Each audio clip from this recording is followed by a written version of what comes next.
I extend warm revolutionary greetings to all of you who have assembled at Thrissur, the cultural capital of Kerala, for the 35th National Conference of the All India Kisan Sabha, which is the oldest, the largest and the most powerful peasant organization in India, with a membership of nearly 1 crore, 37 lakh spread over 25 states of our country today. Our national conference is being held in Kerala after 23 years in a state which has the distinction of having the strongest unit of the AIKS.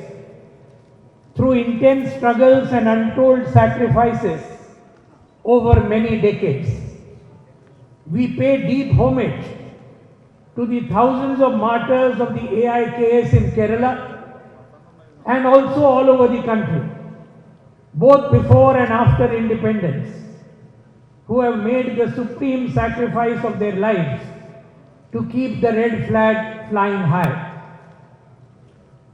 We pay our tribute to the memory of our legendary Kisan leaders of Kerala, Comrades P. Krishna Pillai, A.K. Gopalan, E.M.S. Namboodiripad, and many other leaders. साथियों, आज के इस 35वें राष्ट्रीय सम्मेलन में मैं आप सबका स्वागत करता हूं। इस थ्रिसूर में जो केरल की सांस्कृतिक राजधानी कहलाते हैं, और आज अखिल भारतीय किसान सभा का ये जो सम्मेलन शुरू होने जा रहा है, ये जैसे कि हम लोग सब जानते हैं, किसान सभा पूरे देश में सबसे पुरानी संगठन है,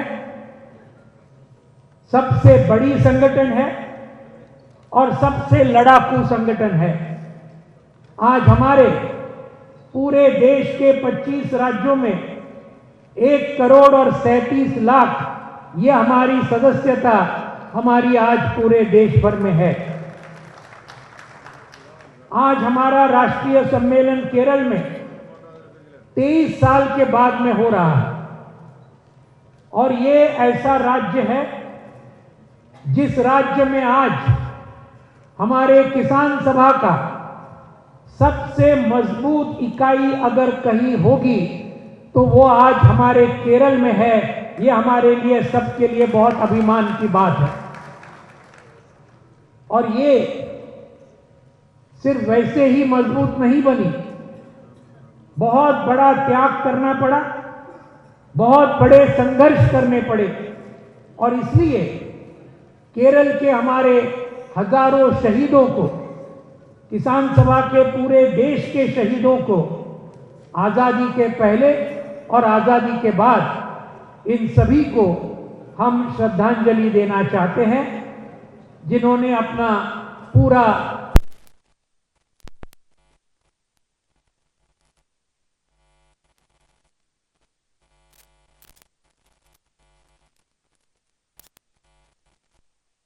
आंदोलन के कॉमरेड पी कृष्णा पिल्ले, कॉमरेड ए.के. गोपालन, कॉमरेड ई.एम.एस. नंबूदिरीपाद और दूसरे कई हमारे साथी जिन्होंने केरल में हमारे इस आंदोलन को बढ़ाया, उन सबको भी आज हम याद करना।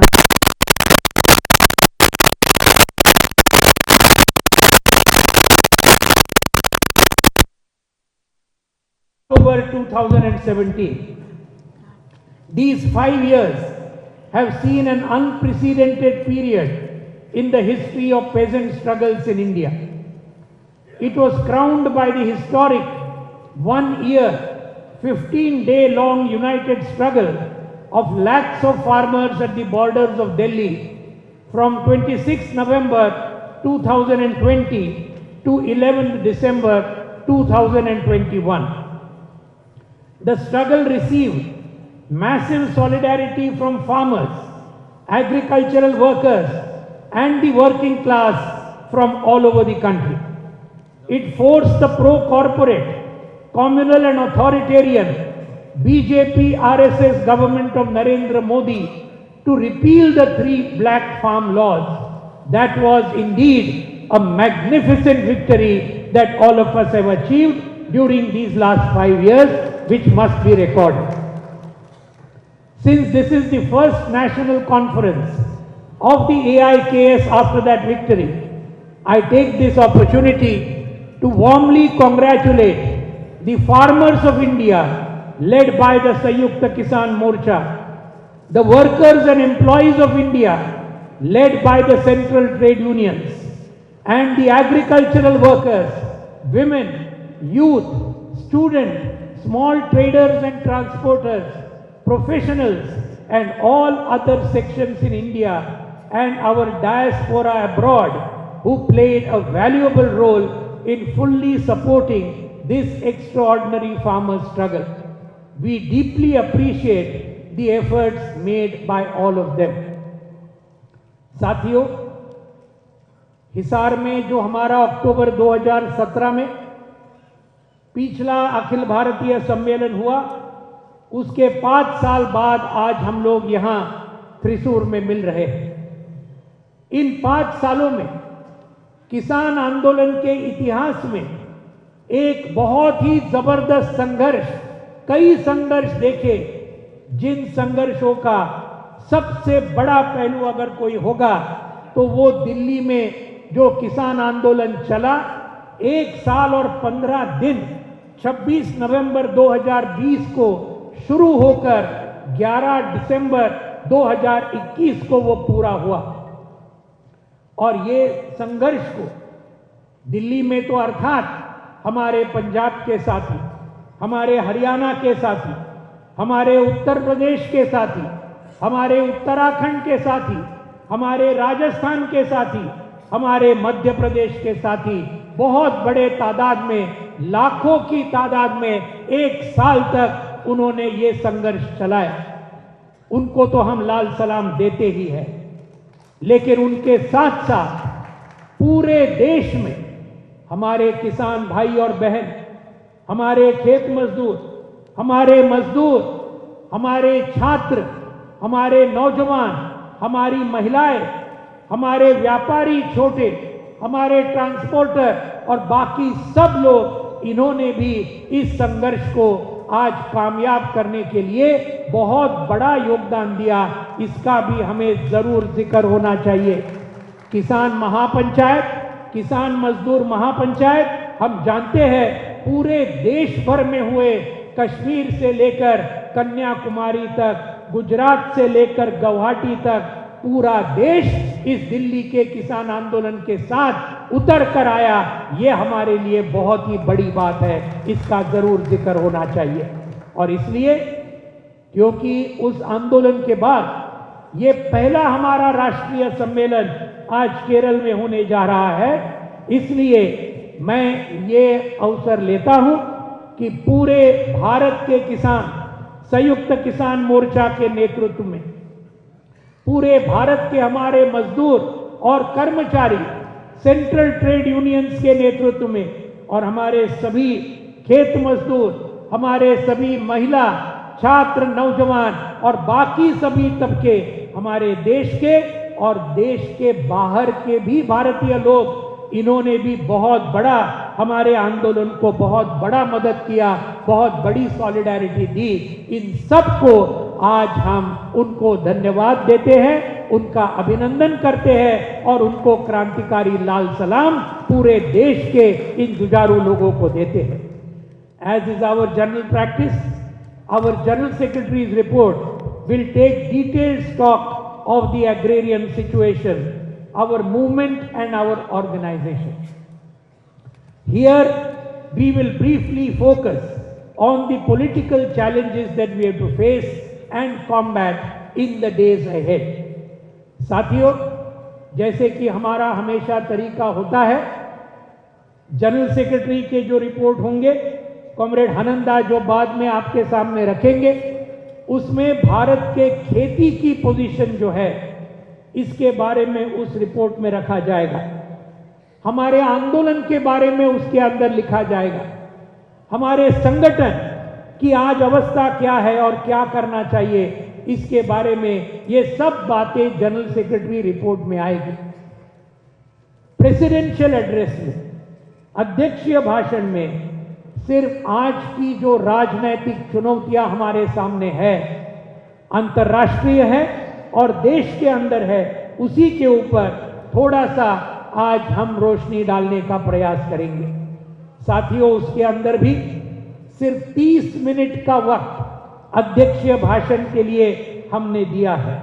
उसमें से अभी 10 मिनट पूरे हुए, 20 मिनट के अंदर ये पूरा हमें पूरा करना है, किसी भी हालत में 11:30 बजे तक। तो इसलिए संक्षिप्त में ही कुछ बातें मैं आपके सामने रख पाऊंगा। शायद सभी बातें हिंदी में रख पाऊंगा क्या नहीं, इंटरनेशनल जरा हम अंग्रेजी में लेंगे और देश का जो है वो हिंदी में करेंगे, तो फिर मुझे लगता है कि ये सब बातें कुल मिलाकर सब लोग समझ पाएंगे। My friends and comrades, regarding the international challenges, this was the period of the deadly COVID pandemic. I am not going into the details. All the presidential address will be circulated to you, both in English and Hindi later on. So you will get all those points. But very briefly, I am only going to talk about the basic things about this thing when speaking because of the limitation of time. Deadly COVID pandemic. Today, it is said that 65 crore people in India have been, in the world, have been affected and 66 lakhs have lost their lives. But actually, the World Health Organization has said that both these official figures are gross underestimates because many countries, including India, have been deliberately fudging and falsifying the casualty figures of COVID. So this one thing we should understand. The entire question of global vaccine inequality, the whole question of inadequate public health care system under capitalism, all these issues, the policies of profit maximization which have led to the large scale privatization of health facilities, all these are the issues that we have dealt with. Also, in sharp contrast to what has happened in the capitalist countries, we see what has happened in the socialist countries so far as COVID is concerned.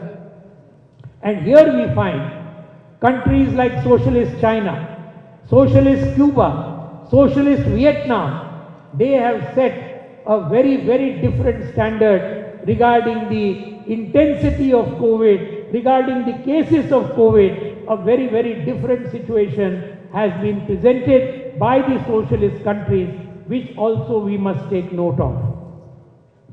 All the so-called stimulus packages announced by the capitalist countries provided very limited direct benefit to the working people and the middle class, while it was big business and finance capital that got a bonanza, furthering neoliberalism profit maximization agenda.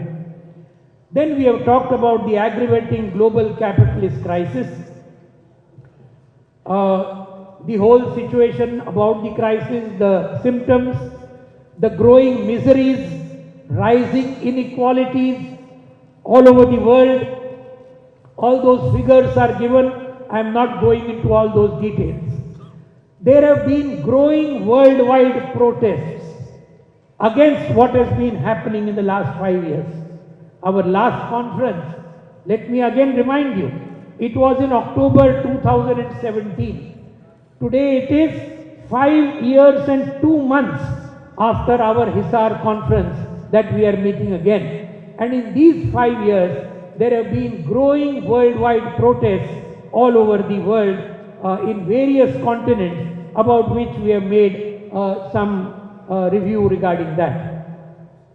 There is at the same time a rightward political shift in the world, but at the same time we are having countervailing trends also which are presenting themselves.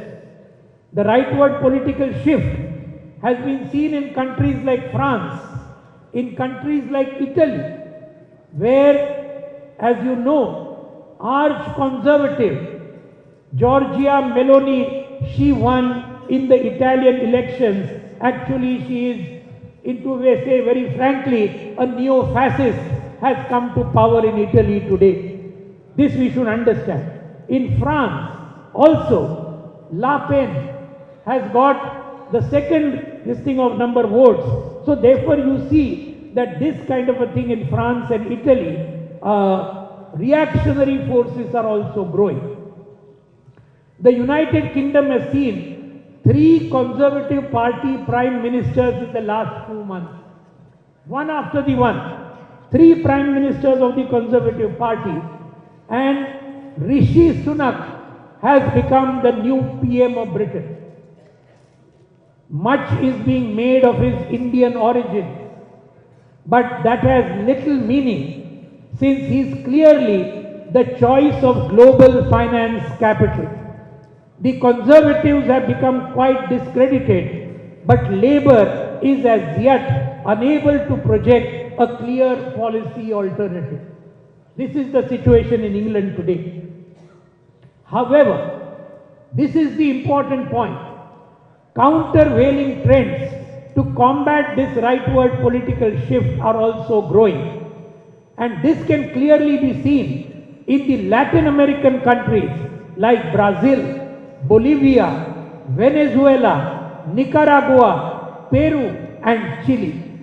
The presidential electoral victories of Lula da Silva in Brazil just a few days ago. Then Gabriel Boric in Chile, Luis Arce in Bolivia and Gustavo Petro in Colombia, which was a very, very reactionary country. For the first time, a progressive has won in a country like Colombia, and also the other various victories in Venezuela, Argentina, Peru and Honduras are all very significant and welcome events. These are all in the Latin American continent, and therefore these are all very welcome events.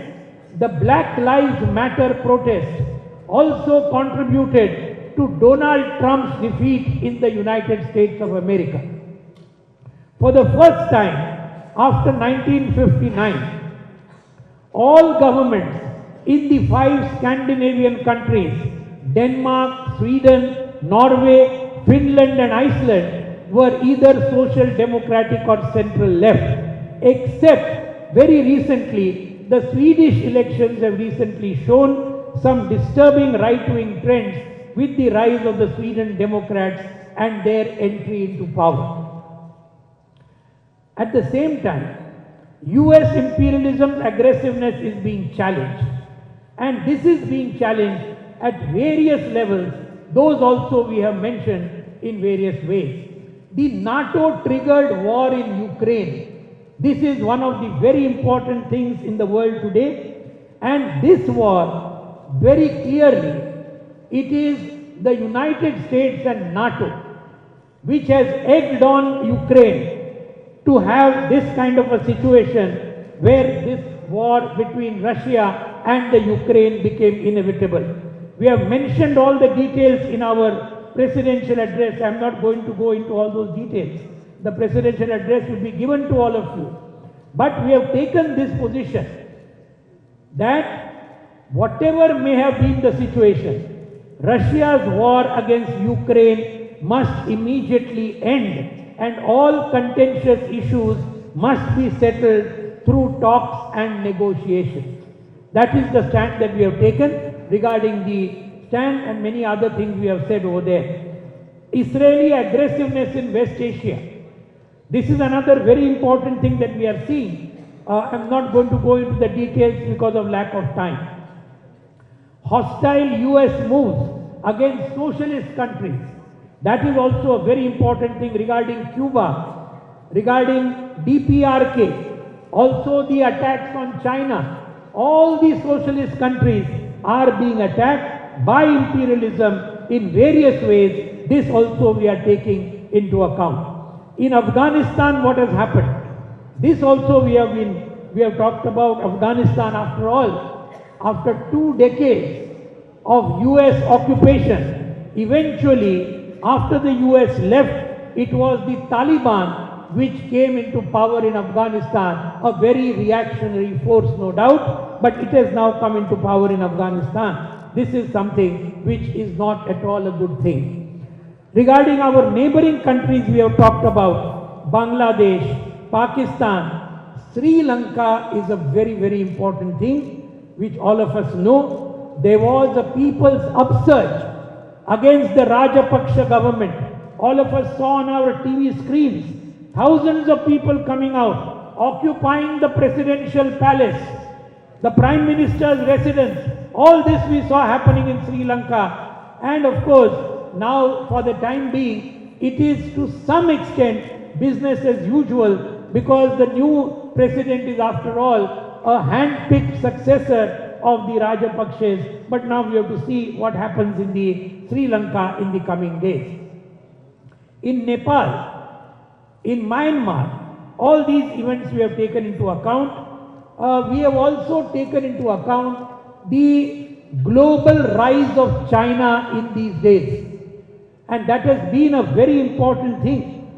In spite of Corona, in spite of so many other things, we are finding that China has come forward in a very big way all over the world. In economic terms, in all other ways also we are finding. The last point that we have taken in this whole international section is the perils of climate change. And I think that is a very important thing for India also. Today we are seeing the results of climate change in the entire weather conditions in India, in the unseasonal rains, which has affected even farmers in India. This year, last year, so many farmers have been affected by the unseasonal rains in September, October, etc. So all these issues also we have taken in the entire international section.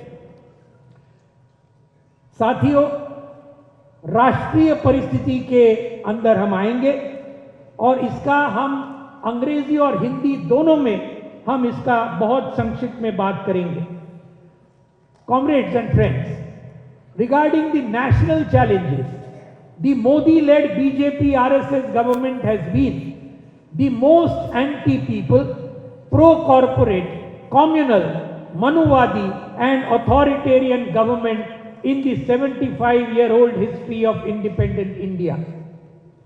It has assaulted all the basic features of the Constitution of India in the last 8 years of its rule, namely sovereignty, democracy, secularism, federalism and socio-economic justice. All these have been attacked by the BJP-RSS government at the center. The various attacks of the government we can see.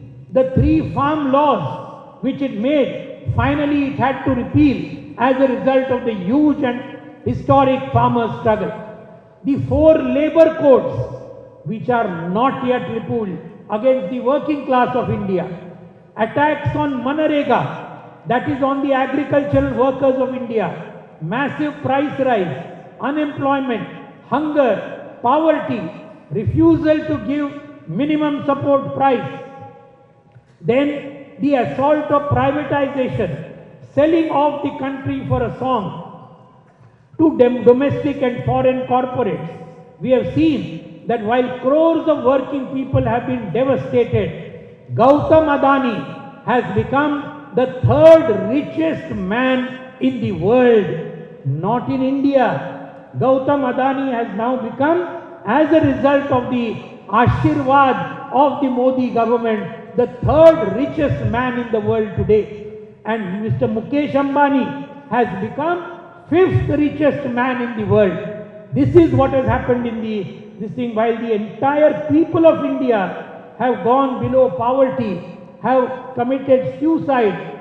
4 lakh farmer suicides in the last 25 years, out of which 1 lakh suicides only in the last 8 years of the Narendra Modi government.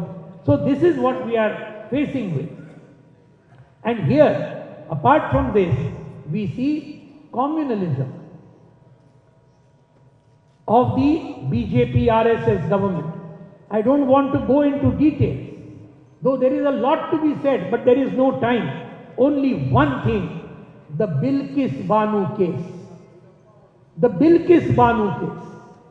On the 15th of August 2022, when India was celebrating the 75th year of its independence, it was the central government and the Gujarat government led by the BJP which released the 11 convicts, those who were in jail, the rapists of Bilkis Banu. Those who in front of Bilkis Banu had killed her 3-year-old daughter, who had killed 11 other members of her family during the Gujarat riots of 2002. And at that time, it was Bilkis Banu who had the courage to approach the courts, and as a result of this, Narendra Modi was not yet in power in the center, and that is why all these 11 people were given life imprisonment. Today, they have been released. Shocking.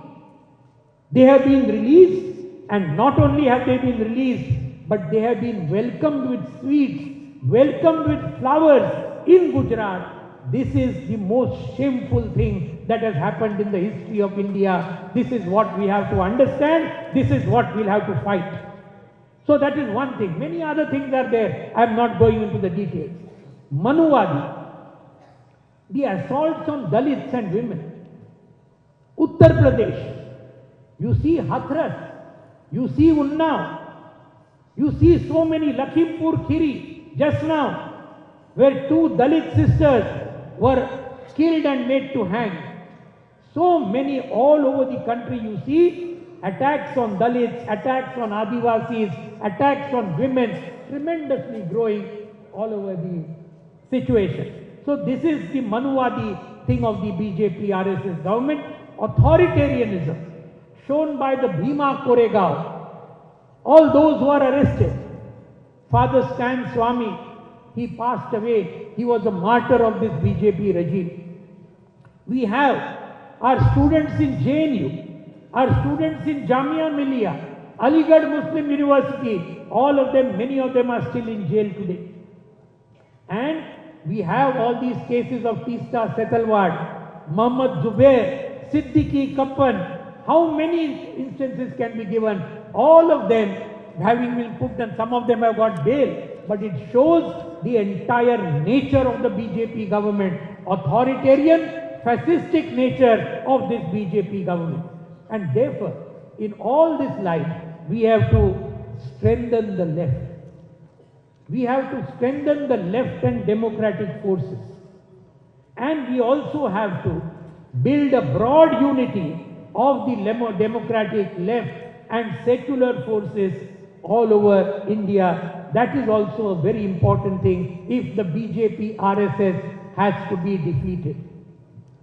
In this connection, the role of the LDF government of Kerala is an extremely important role.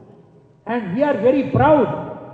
For the first time in 44 years, after 1977, for the first time in 2021, a government has been re-elected for the second time in Kerala, and that was the LDF government led by Comrade Pinarayi Vijayan. A historic occurrence. Last 44 years, never it has happened. Either UDF, then LDF, then UDF, then LDF. First time a LDF government re-elected again. And that is because it has done concrete things for the people. It has done for the people. 2-3 examples regarding Corona, how it fought, all of us know. Regarding education, what it did, all of us know. But at the same time, I am talking about the peasantry. When the government of India is giving MSP for paddy at 2040 rupees, and that also is not got by farmers of paddy almost all over India except Punjab, Haryana and Western Uttar Pradesh. What do farmers all over India get for paddy? 800 rupees to 1100 rupees per quintal. When the MSP is how much? 2040. Only in Kerala, and we are proud to say this, it is only in Kerala that our paddy farmers are given the price 2,870 rupees per quintal, which is not there anywhere in India today. This shows the alternative that we are trying to show. Yesterday I was in Kannur for our Martyrs Day program, and they told me in Kerala today the wages that an agricultural worker gets is 1200 rupees for a man, 900 rupees for a woman. Can you think of anywhere else in India who will get? All over India it is 250, 300 like this. But in Kerala, highest wages for agricultural workers. We have the Kutumba Shri scheme. We have so many other schemes which the LDF government in Kerala has been taking forward. We want to congratulate the LDF government and support this government for taking forward this progressive agenda in the coming days. Finally, comrades, we will have to strengthen the AIKS movement and organization manifold in the days to come. We cannot afford to rest on our laurels. We cannot afford to say, we have done enough, now nothing more is required to be done. We can't do that. National, state and local struggles must be intensified. The forms of struggle must be made more imaginative and must attract the attention of the country, like the Delhi farmer struggle and the recent struggles in Rajasthan and Maharashtra. Our weakness in mobilizing peasant women and peasant youth and in promoting them boldly to our leading committees at all levels must be overcome immediately. This is my appeal to all comrades in this conference. We have to do this. Peasant women, peasant youth, conservatism among us is still there. That conservatism has to be broken. We have to promote women, we have to promote youth in our leadership and in our ranks. They come in our struggles, but they are not part of our leadership. This has to change in the coming days. Our membership by the next conference must increase substantially. If you ask me, like how the Kerala membership has grown, like how our Bengal membership has grown, in fact, this year, as a result of the Delhi farmer struggle, the countrywide struggle, in almost every state in India, we are very proud that membership has increased in 2021-22. Every state almost membership has increased, but it is not enough. We have to do much more. It is 1,37 lakhs today. We have to cross 2 crores in the coming 3 or 4 years. That is the target that we have to set and go ahead and see that they come. We here at the same time, our primary units and village units must be activated. That is the most important thing. Comrade Hananda will talk about that in detail. But even in the presidential address, our lowest unit, that must be strengthened. There is no doubt. Without that, we really cannot strengthen our organization. We congratulate the Kerala Karshak Sangam, the reception committee, all fraternal, democratic and mass organizations for their magnificent holding of this 35th All India Kisan Sabha conference in Trichur.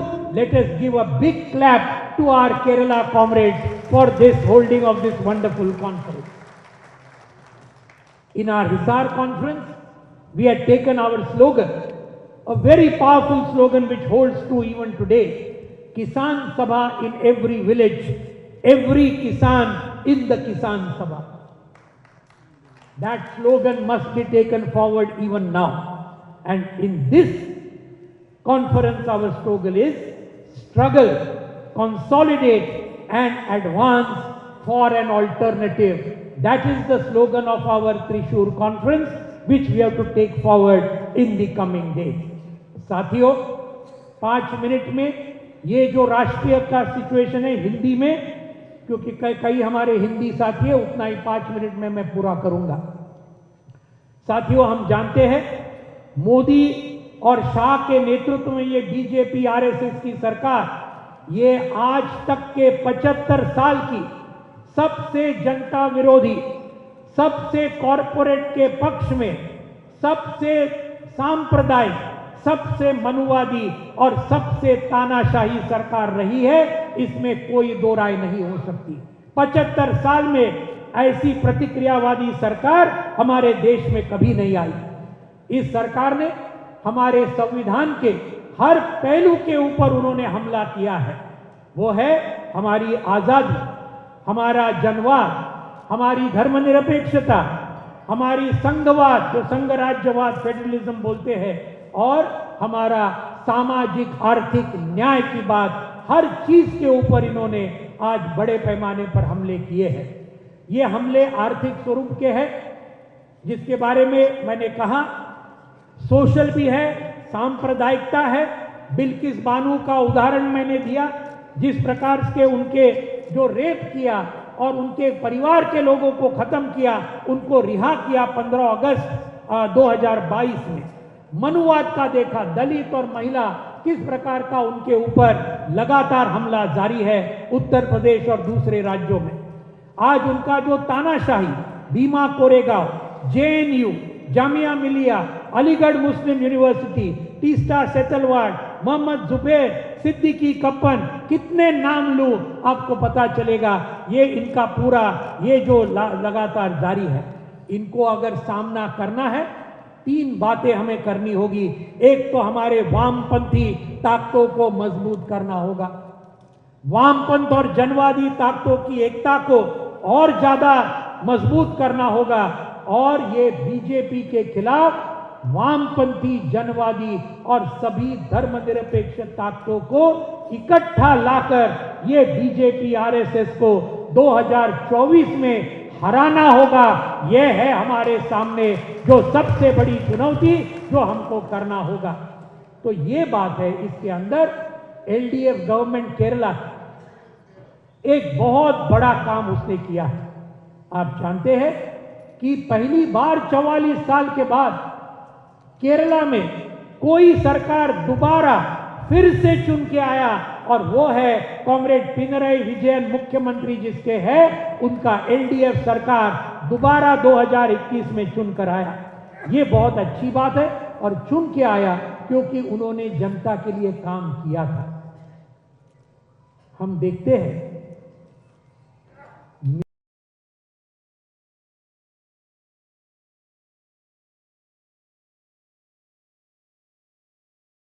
उसके बावजूद केरल की जनता ने सच जाना और LDF को आज सत्ता में लाया।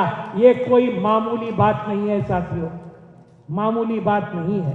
तो ये बात हमको ध्यान में रखना चाहिए, और ये इसके लिए क्योंकि जनता के पक्ष में कई चीज उन्होंने किए हैं। वो सब डिटेल्स में अभी वक्त नहीं है, मैं जाना नहीं चाहता, लेकिन अंग्रेजी में मैंने बोला है। आखिर में साथियों, हमको किसान सभा का हमारा आंदोलन और संगठन कई गुना हमें आगे के दिनों में मजबूत करना होगा। जो हमने किया है उस पर आत्मसंतुष्ट बनकर नहीं चलेगा, बिल्कुल नहीं चलेगा। बहुत ज्यादा हमने काम किया, अभी आराम करो, ये किसान सभा का रवैया बिल्कुल नहीं हो सकता है। और इसके लिए राष्ट्रीय लेवल पर, राज्य लेवल पर और स्थानिक लेवल पर संघर्षों को और कई गुना ज्यादा हमें बढ़ाना पड़ेगा। हमारे संघर्षों के रास्ते ये हमको बहुत ज्यादा प्रभावशाली करने पड़ेंगे। जैसे दिल्ली का किसान आंदोलन था, जैसे राजस्थान का किसान आंदोलन था, जैसे महाराष्ट्र का किसान आंदोलन था। इन्होंने पूरे देश के आज आकर्षण करके उन्होंने खींच लिया। इस मुताबिक पूरे देश में हमें आगे के जमाने में ये बात संघर्ष तो हम करेंगे, लेकिन हमेशा के जैसे एक दिन मोर्चा निकाला वापस गए, इससे बात नहीं बनेगी साथियों। जोरदार संघर्ष करना पड़ेगा, एक नया किस्म का संघर्ष जिससे पूरा देश उसको देखेगा और हर राज्य ऐसा करेगा तो अखिल भारतीय किसान सभा सबसे बड़ा संगठन ऑलरेडी आज है, लेकिन और ज्यादा बढ़ेगा, इसमें कोई दो राय नहीं हो सकती। ये करना चाहिए। और इसलिए और एक बात, आज किसान महिला और किसान नौजवान, इनको बहुत भारी तादाद में किसान सभा के अंदर हमें लाना होगा, उनको हमारे नेतृत्व में लाना होगा, हमारे कमेटियों में लाना होगा। ये महिला और नौजवान, अगर इनके लिए हम काम नहीं किए, वो आते हैं हमारे हर मोर्चे में। देखिए पूरे देश में हजारों लाखों की तादाद में महिला और नौजवान आते हैं, लेकिन हमारे नेतृत्वदायी कमेटियों में उनको लेना होगा। ये बहुत जरूरी है और ये काम आगे के दिनों में हमें करना चाहिए। हमारी मेंबरशिप बहुत ज्यादा बढ़नी चाहिए। 1,37,00,000 तो अभी है, लेकिन वो काफी नहीं है। अगले कॉन्फ्रेंस तक अगर हम लोग सब ने मिलकर तय किया 2 करोड़ के ऊपर अखिल भारतीय किसान सभा हमको लेके जाना होगा, इस मुताबिक हमें काम करना होगा, ये बात है। और आखिर में हमारी जो प्राथमिक इकाई है, गांव कमेटी है, इनको मजबूत किए बिना सही माने में किसान सभा मजबूत नहीं हो सकती। ये क्लियर बात है, हमको आज ही वो बात को पहचानना चाहिए। और प्राथमिक इकाई, गांव की कमेटी और फिर बाकी सब कमेटी, इनको मजबूत करना चाहिए।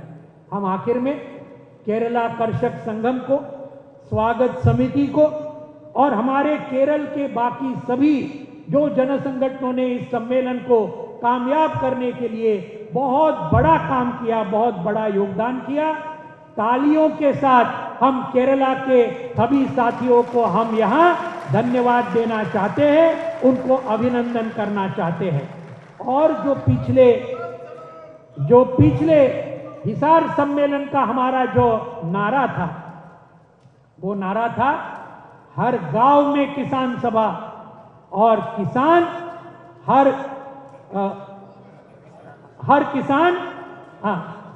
किसान सभा में हर किसान, हर गांव में किसान सभा में हर किसान।